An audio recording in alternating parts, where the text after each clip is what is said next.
This has been a day.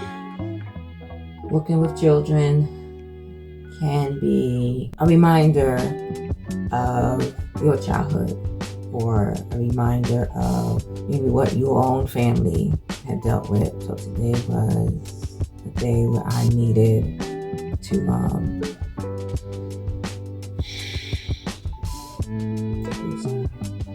so I came home, but before I did, I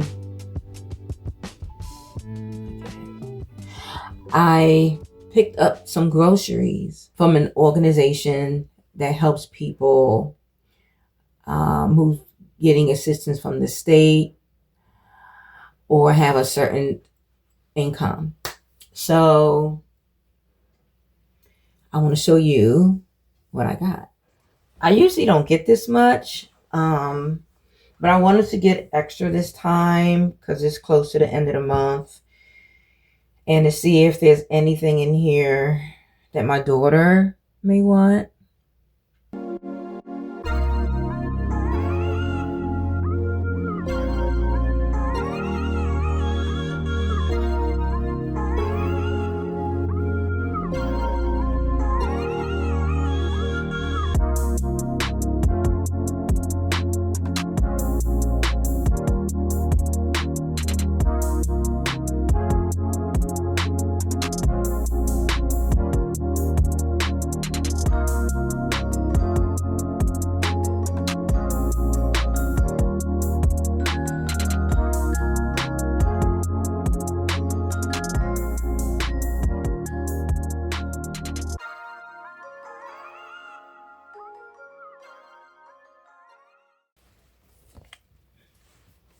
That is everything.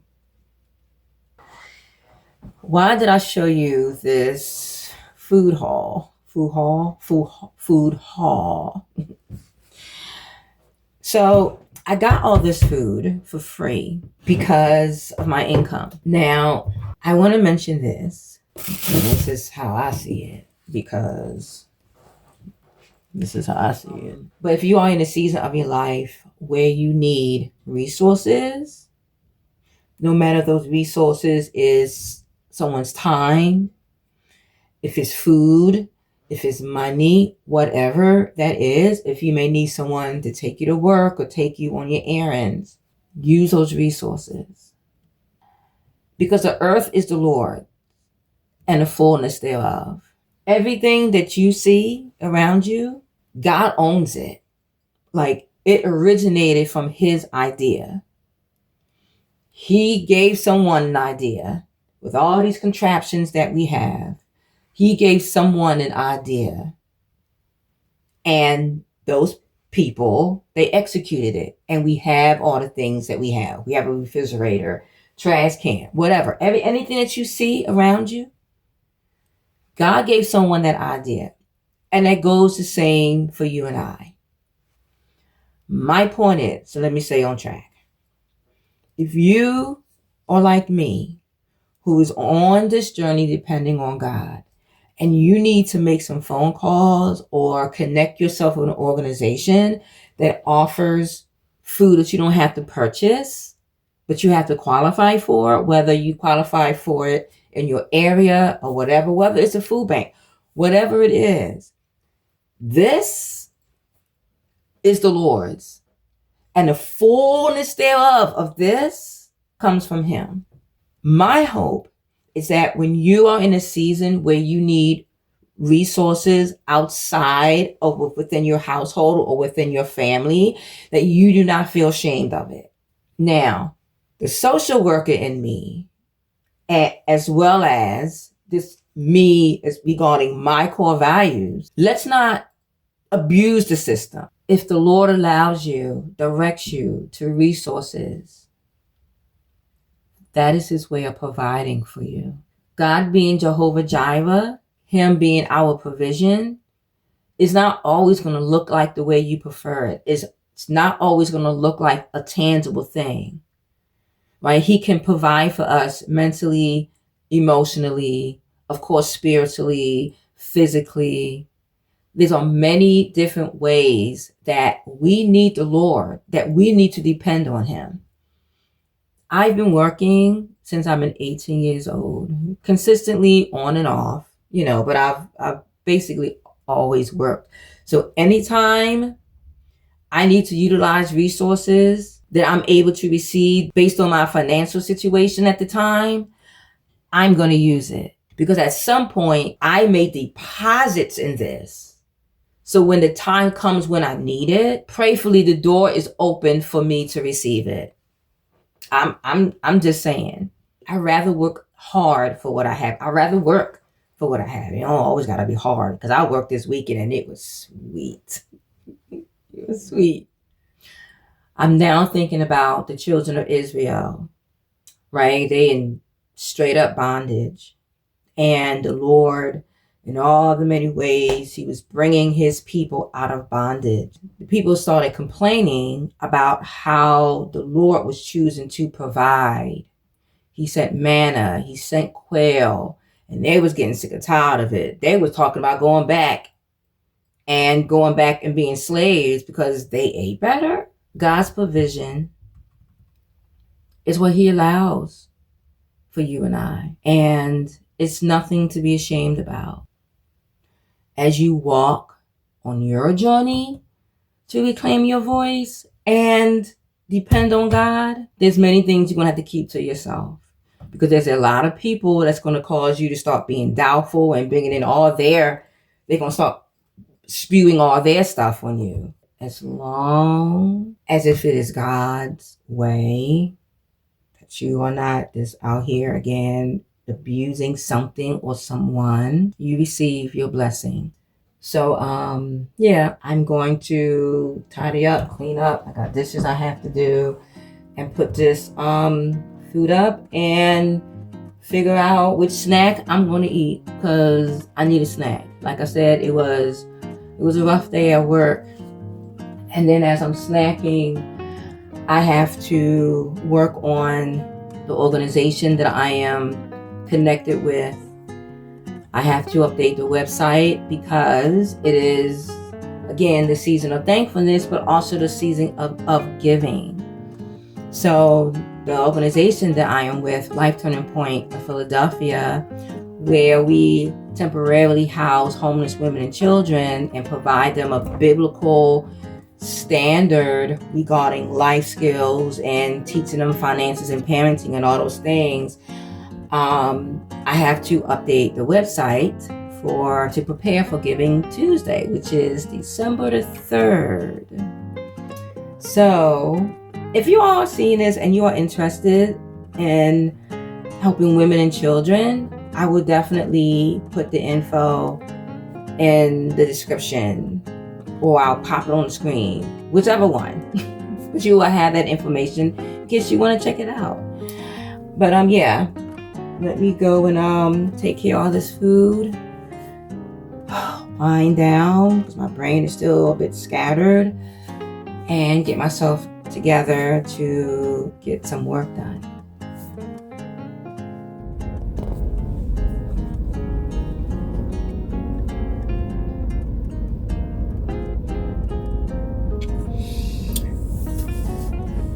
Today I am out here delivering with the main company that I am with, Viho.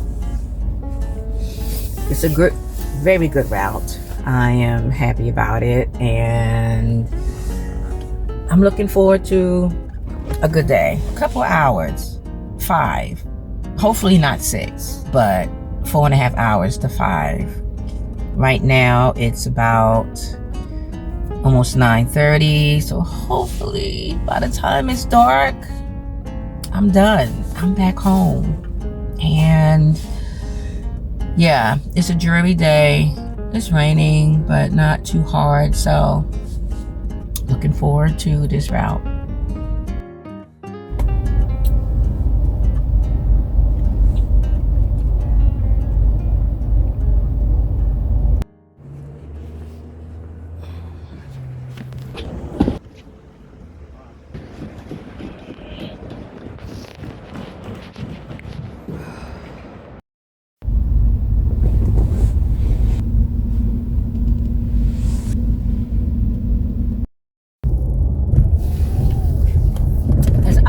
on my way to my route.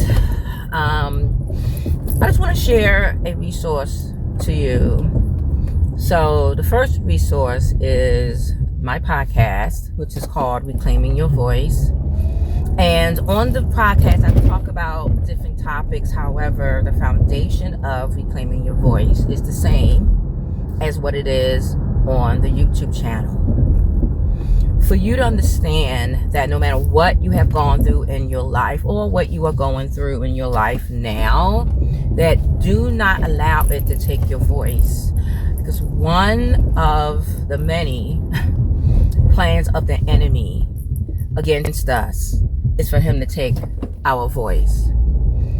And him taking our voice is a huge issue, because when we feel like we don't know our voice, it's also about us not knowing our identity. I invite you to listen to Reclaiming Your Voice. It is on all of the podcast directories, Apple, Spotify, Buzzsprout, all the places. You can just Google it and it will come up.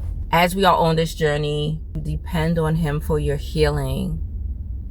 Depend on him, that when the things that you are struggling with, he is the head healer. He is the healer of all things, all situations, all dis-ease, everything that troubles us, not wanting to forgive, unforgiveness that has us gripped. We as middle-aged women, we deal with so much, and a lot of the stuff that we deal with are things that we have held on to all of our life, that we are not allowing to let go. We hold on to so much in our lives. It's 10 years, it's 20 years. For some of us, it's all of our life that we are not letting go of. What the adult in our life had done to us when we was children. And we project those things, those unfortunate things that we have dealt with, we project it on God. It hinders us having that relationship with the Lord that he desires from us. Look, and I get it. I was molested at the age of 2 by my grandfather. And that same grandfather who was my father's mother, her. And the child was born from that. I was bullied by the age of 5 all the way up to 17 until the day I just could not take it no more, and I blacked out and I just went off.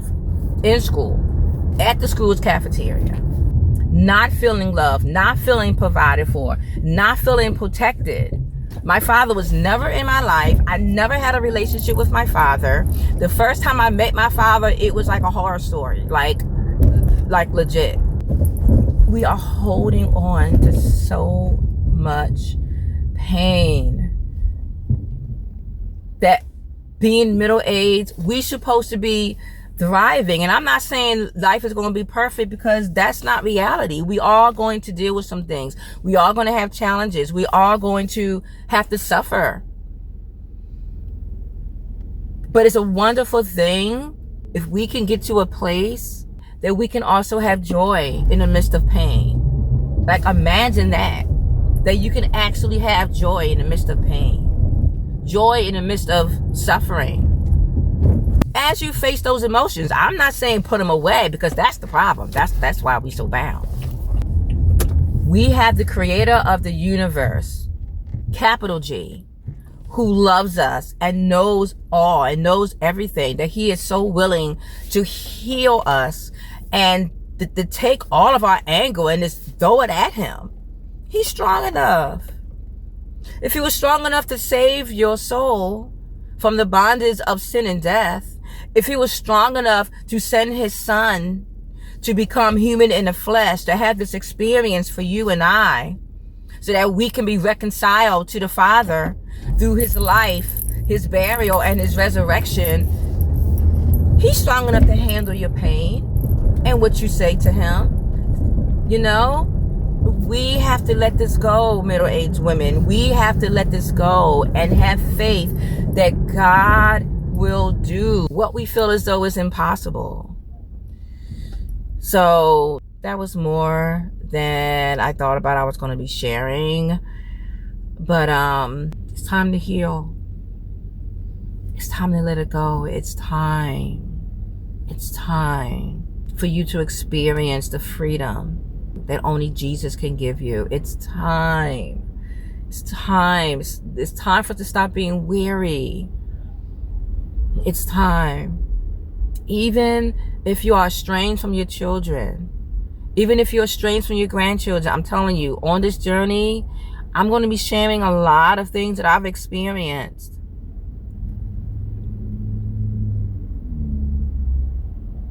And it will be many hard days. But middle-aged woman, let the Father heal you, mind, body, and soul.